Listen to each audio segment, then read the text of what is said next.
Descansa en paz, senadora Lindsey Graham. Todo Israel está de luto por tu prematura muerte. Sin embargo, no es así en la República Islámica. Déjame contarte sobre la disminución en el número de clientes. Yo, senadora militar estadounidense y senadora anti-iraní, para estar feliz por la gran nación de Irán. Bueno, Ese es el mensaje de Irán, y es crucial que nuestros espectadores y oyentes entiendan que en Irán no hay medios independientes, y la emisora estatal está dando la línea oficial del régimen. La línea oficial es que Estados Unidos es el gran Satán, Israel es el pequeño Satán, y que todos somos malvados y debemos ser destruidos. Y nadie debería hacerse ilusiones al respecto, y la verdad es que ella lo llamó un belicista y un enemigo de Irán. ¿Cuál es la verdad? Él lo era, amaba a su país, los Estados Unidos de América. Él entendía la importancia de la relación con Israel, creía en un enfoque activista de política exterior, que Estados Unidos debía marcar la diferencia en el mundo. A todos los antisemitas, a todos los aislacionistas, yo no lo creo. Olvídalo, no estoy con ustedes, estoy con Israel. Estaré con Israel hasta el último día de mi vida. Son el mejor aliado que podríamos esperar. Trágicamente, cuando dijo eso, no se dio cuenta de que su final estaba cerca. Pero sí cumplió su promesa de apoyar a Israel hasta el último día de su vida. Lo que también tenemos que señalar es que la República Islámica, durante el funeral de la semana pasada del Ayatolá Ali Jamenei, la foto de Lindsey Graham fue una de las que sostenían los manifestantes a favor del régimen, con una diana en el rostro. Entre otros, por supuesto, para el presidente Trump y el primer ministro Netanyahu. Así que primero, profesora, cuando dices manifestantes a favor del régimen, les estás haciendo un favor, Ruthie. Estos son matones que el régimen transporta en autobuses, están organizados. Cuando dices manifestantes, la gente puede pensar, bueno, que en realidad están ahí por su propia voluntad. Muchas veces se espera que estas personas estén ahí. Trabajan en una organización donde todos salen y ya sabes.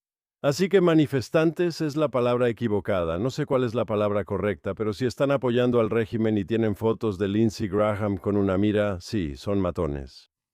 Pero hablemos del tema y de por qué Israel está triste, porque Israel está triste no solo porque hemos perdido a un muy buen amigo, ¿verdad? Un patriota estadounidense y una persona que creía en la alianza entre Israel y Estados Unidos, y entendía la importancia de esa alianza para ambos países y para el mundo. Creo que también hay tristeza en Israel porque tenemos miedo de que estamos perdiendo personas como Lindsey Graham y no habrá 100 Lindsey Grahams más para ocupar su lugar. Hay una preocupación.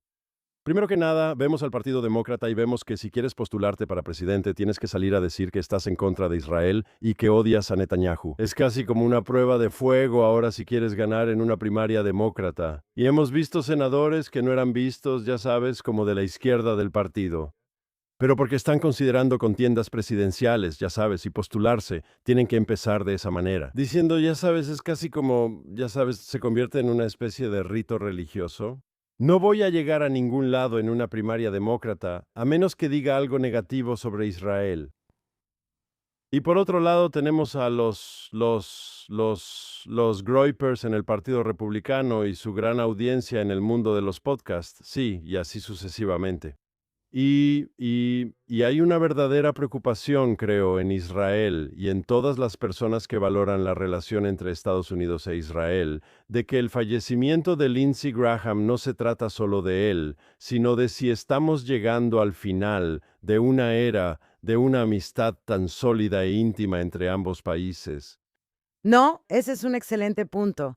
Y también es un excelente punto sobre el funeral en Teherán. Y tienes razón, son unos matones. Muchos de ellos fueron llevados en autobús, como dijiste, y realmente son unos bárbaros que creen en la yihad global, y el asesinato de inocentes.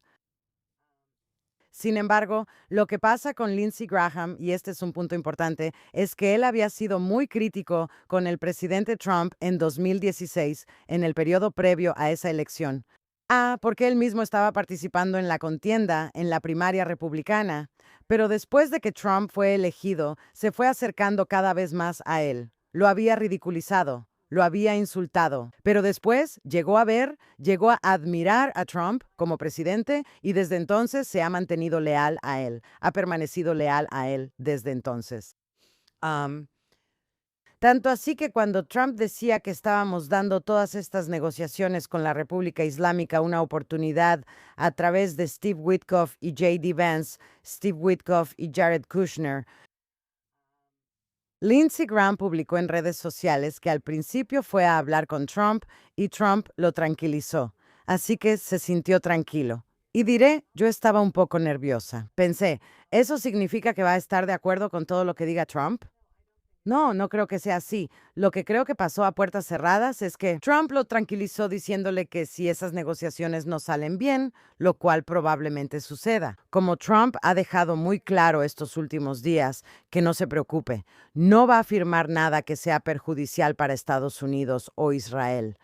Y que está dando esta oportunidad porque eso es lo que se debe hacer. Además, lo que necesitamos hablar son los bombardeos masivos que han estado ocurriendo, tanto de Irán como los ataques de represalia de Estados Unidos en los últimos días.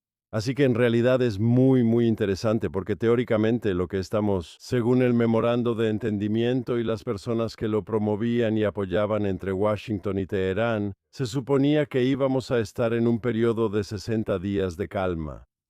Y se suponía que habría negociaciones sobre lo que pasaría después de los 60 días respecto a los temas realmente difíciles del programa nuclear de Irán. Pero la verdad es que se firmó el memorando de entendimiento y los iraníes no lo cumplen. Ni siquiera esos compromisos modestos. Primero y ante todo, que los estrechos estén abiertos para el comercio, que el petróleo pueda pasar por los estrechos, ¿verdad? Retrocedieron en eso tan rápido, ¿verdad? Y la verdad es como lo que Trump le dijo a Lindsey Graham. De hecho, encuentro consuelo y esperanza en el hecho de que Trump no lo está permitiendo. Él está diciendo que si disparas a un barco, si te detienes, si intentas bloquear los estrechos en contra de lo que dice el memorando de entendimiento, vas a pagar un precio e inmediatamente pagarás un precio y vamos a disparar, no te vamos a permitir hacerlo. Y eso me hace pensar, ¿verdad? Si ya dentro de unas semanas de haberse firmado el acuerdo, pero no creo que hayamos llegado ni a la mitad de los 60 días todavía. ¿Sabes? Estados Unidos le está disparando a Irán porque se ve obligado, porque los iraníes lo están incumpliendo, y se suponía que esta era la parte sencilla. Si alguna vez llegamos a la parte seria de una discusión seria, quiero decir, ¿no te da mucha esperanza de que los iraníes vayan a ceder de alguna manera que cumpla con las posiciones estadounidenses? Bueno, por supuesto que no, porque no serían ellos, no sería ese régimen si aceptaran alguno de los compromisos. De todos modos, el memorando de entendimiento en sí era horrible, muy favorable para Teherán. Y de todos modos, yo me siento aliviada de que eso esté saliendo a la luz ahora, porque cuando lo firmaron, me devastó que Estados Unidos firmara un acuerdo así con ellos. O sea, era un acuerdo horrible. Primero que nada, no quieres darles 60 días para nada. Segundo, ellos mantuvieron el estrecho de Hormuz como rehén, así que eso fue como una negociación de rehenes. Está bien. Ellos tienen las cartas y Estados Unidos, la mayor superpotencia del mundo, tiene que negociar con esos bárbaros. Está bien, así que eso en sí ya era malo. Pero la posición de Irán, la posición iraní, era que Estados Unidos violó ese acuerdo, el memorando de entendimiento. ¿Y cómo? Al negociar un acuerdo separado entre Israel y Líbano para proteger la soberanía del Líbano de Hezbollah, que es un grupo respaldado por Irán.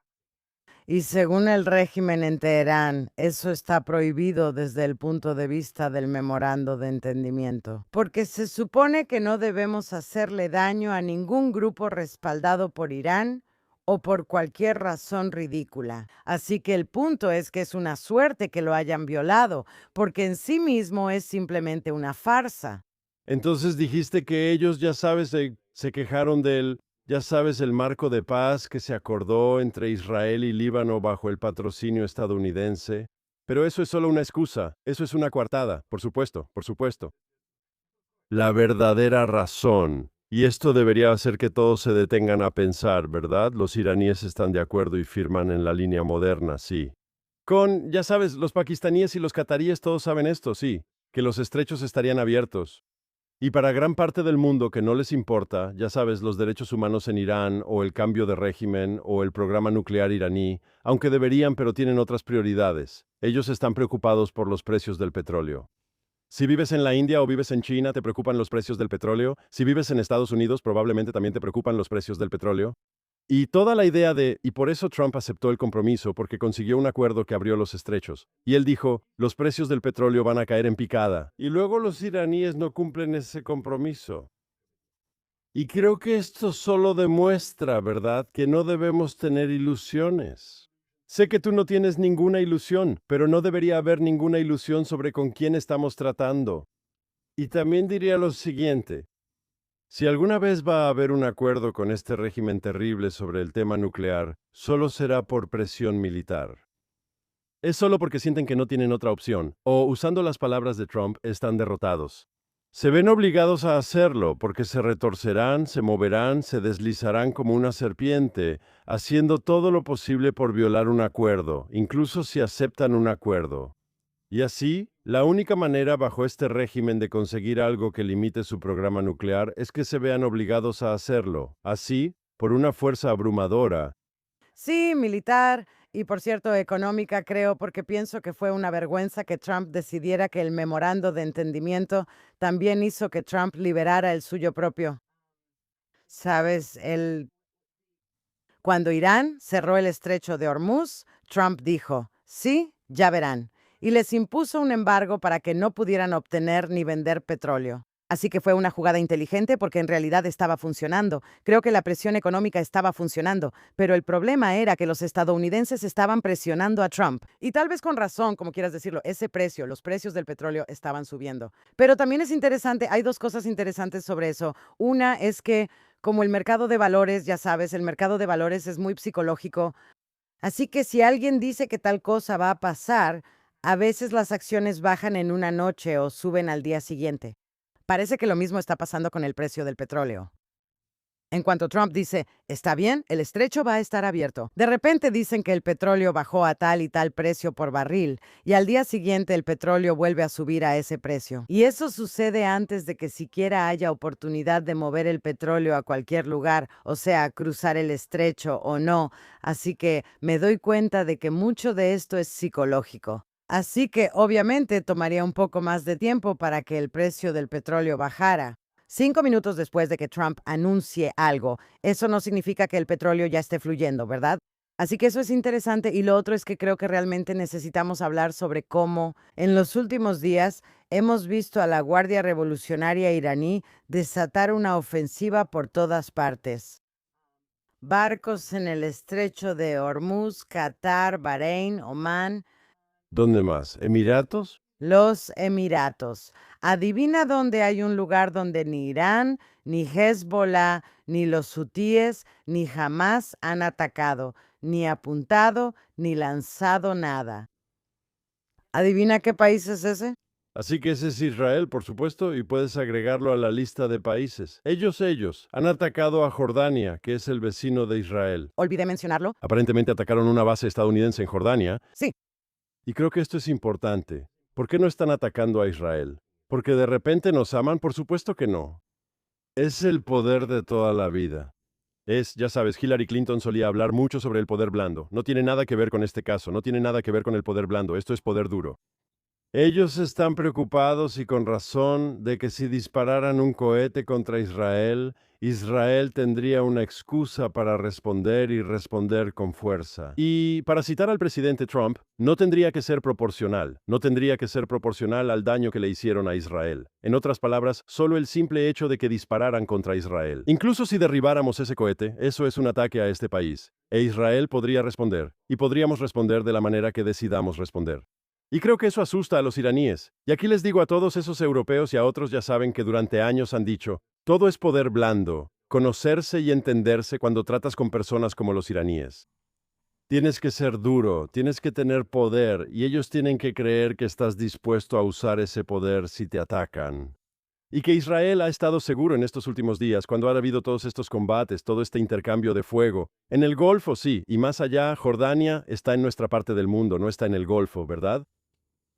No hay sustituto para el poder militar tradicional y el deseo y el compromiso de usarlo cuando sea necesario. No tiene sentido tener todo ese poder si piensan que nunca lo vas a usar, ¿verdad? Tu amenaza de responder o de tomar represalias tiene que ser creíble, y ellos tienen que creer que solo estás esperando una oportunidad para usarlo. Y hasta ahora Irán, con respecto a Israel, se ha estado haciendo el bueno. No porque les caigamos bien, sino porque nos temen. Esto se remonta a Maquiavelo. Nos gusta que la gente nos quiera, pero es más importante que te teman absolutamente. Y que han estado amenazando a Netanyahu y todo eso. Que también en sus manifestaciones hay carteles y tiene una diana en la cabeza, pero no han lanzado más misiles. Y por cierto, ellos saben que las fuerzas de defensa de Israel y la Fuerza Aérea, que todos nosotros estamos preparados. Y una cosa que Israel ha aprendido desde el año pasado es que Irán no es el coco que pensábamos que era. En otras palabras, estamos preparados y somos fuertes, y sus defensas aéreas están fuera de combate, su ejército está debilitado y muchas otras cosas también, y estamos preparados. Si ellos llegaran a lanzar un misil, como dije, sería muy perjudicial para ellos.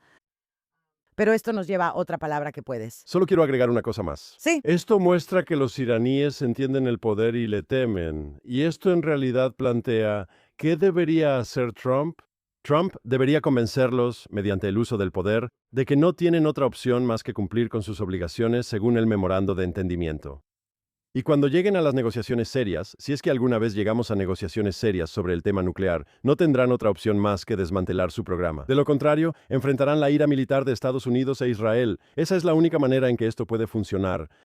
¿Verdad? Lo único en lo que no estoy de acuerdo contigo, por supuesto que estoy de acuerdo con eso, excepto por la palabra negociación y acuerdo.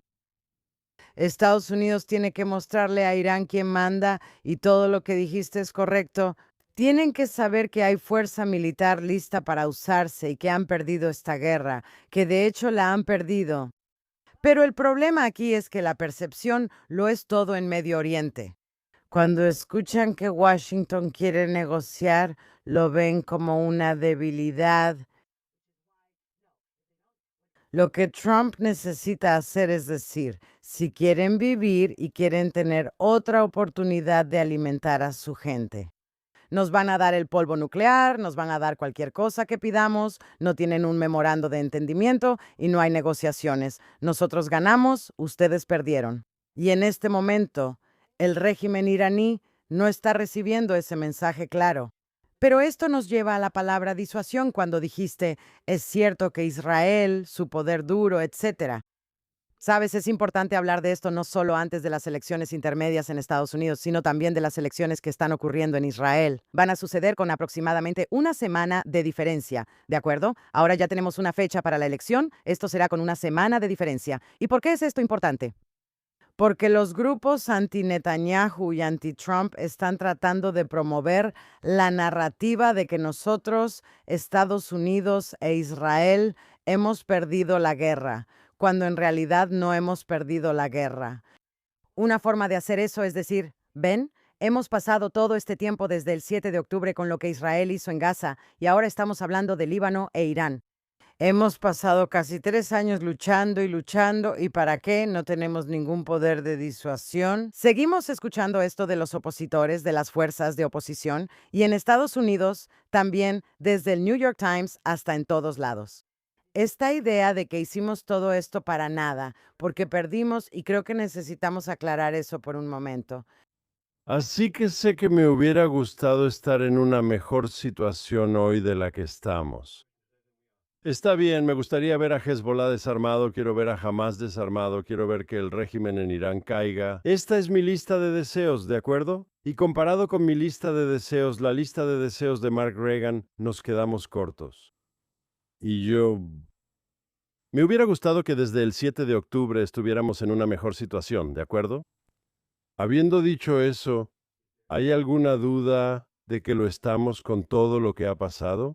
No de inmediato, lo siento. ¿Estamos en un lugar significativamente mejor que antes? ¿Ha mejorado nuestra situación estratégica? Y la respuesta creo es un sí muy contundente. No es que no haya desafíos allá afuera, no es que no quede trabajo por hacer, definitivamente aún hay trabajo por hacer, pero esas personas que dicen que hemos perdido no están viendo la realidad. En Gaza controlamos entre el 60 y el 70% de la franja de Gaza. Hay una zona de seguridad con soldados israelíes que están protegiendo a nuestra comunidad civil. Antes era cara a cara, Hamás mirando nuestros asentamientos y podían irrumpir por la frontera cuando quisieran. El poder de Hamás es solo una fracción de lo que era antes. Ahora me gustaría que fueran completamente eliminados. Está bien, eso podría tomar más tiempo, pero decir que Hamás ha ganado, ¿cómo puedes argumentar que es irracional, verdad? Con Líbano pasa lo mismo. Recuerdo, y hemos hablado de esto antes en el podcast, estar sentado en reuniones de gobierno cuando yo era funcionario público, sí, y luego la gente hablando, informando a los ministros, desde el ejército, desde inteligencia, diciendo, Hezbollah tiene 150,000 cohetes y pueden lanzar andanadas que superarán nuestras defensas aéreas, y tendremos decenas de muertes en el área de Tel Aviv, ¿verdad? Y había estos. Hoy en día, Hezbollah, al igual que Hamás, es solo una sombra de lo que fue.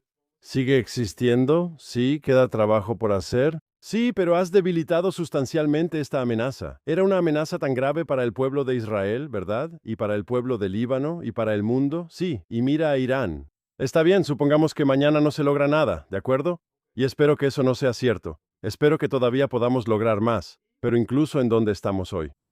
Su programa nuclear se ha retrasado años, así que me gustaría que fuera destruido por completo, pero retrasarlo años no está mal, ¿verdad? Sus defensas aéreas destruidas, su economía destruida, correcto. Los iraníes pasarán años reconstruyendo, ¿verdad? Realmente los hemos hecho retroceder. En resumen, recuerdo esto. La OIEA dijo antes de los ataques del año pasado que estaban a semanas de tener suficiente uranio enriquecido para una bomba. Hoy están a años de lograrlo. Ahora, podrías decir que aún así, todavía deberíamos preocuparnos, y deberíamos, pero hay una diferencia significativa, considerable.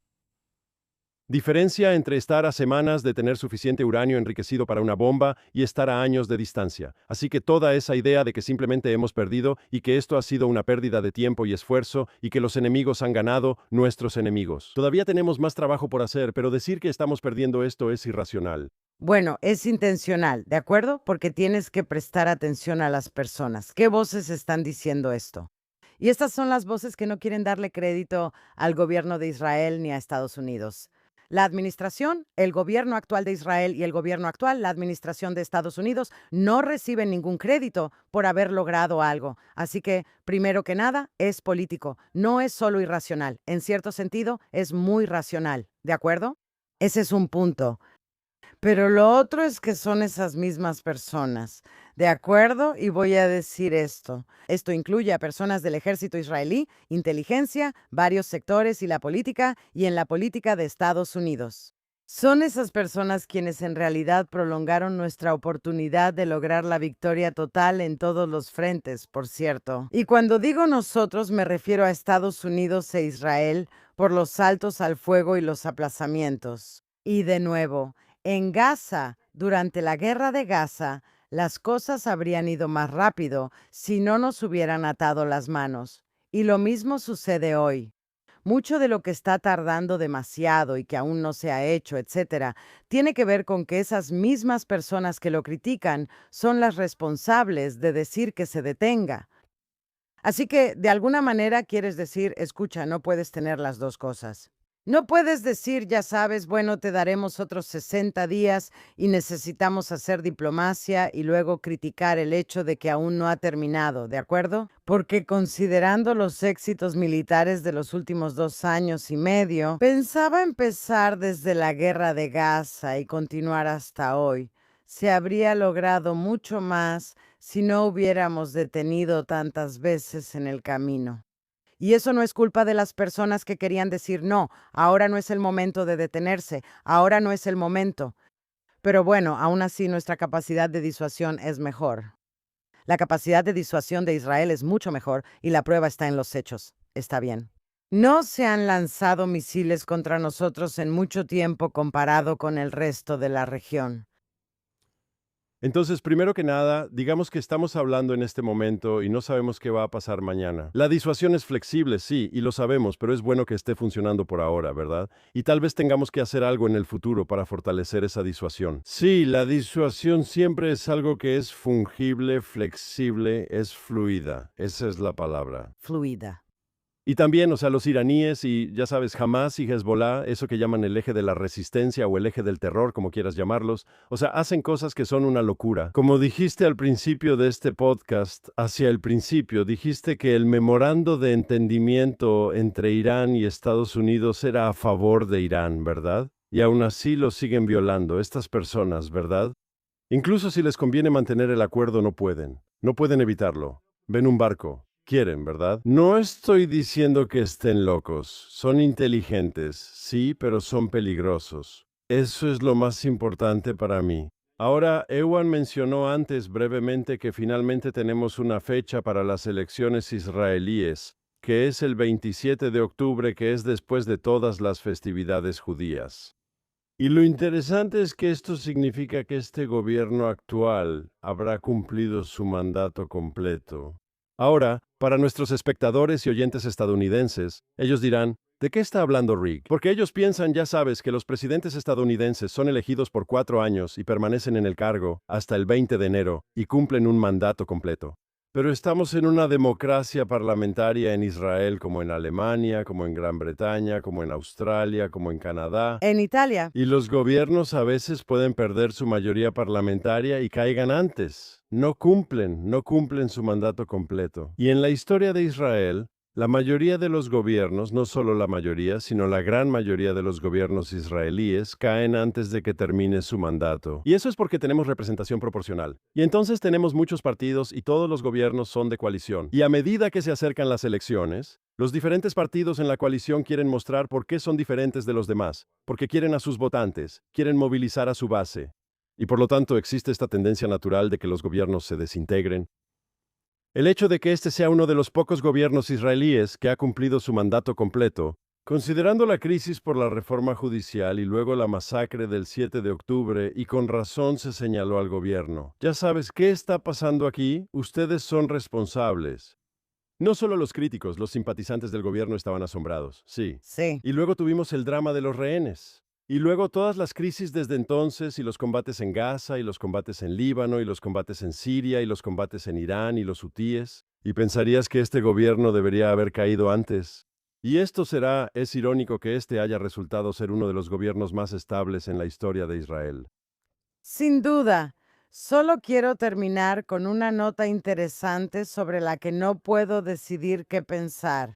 Pero ¿sabías que una de las razones por las que se decidió o hubo una discusión sobre qué fecha de octubre iba a suceder esto?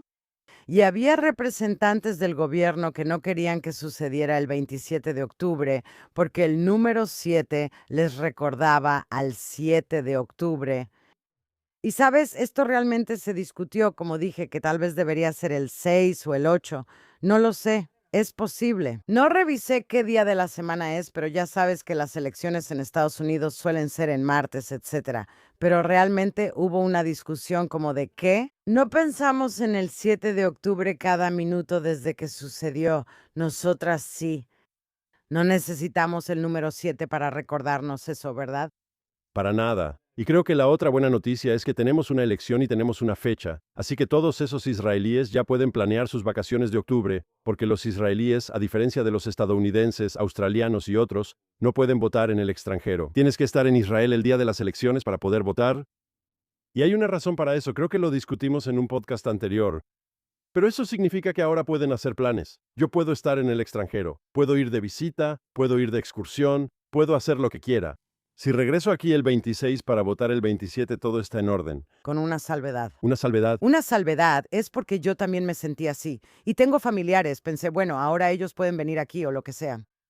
Una salvedad es si hay una reanudación de la guerra Y cerraron el aeropuerto. alrededor de esa época. Ahora, podrían cerrar el aeropuerto o si estás en un vuelo, incluso si estás en un vuelo de El Al que está volando, te quedas atrapada.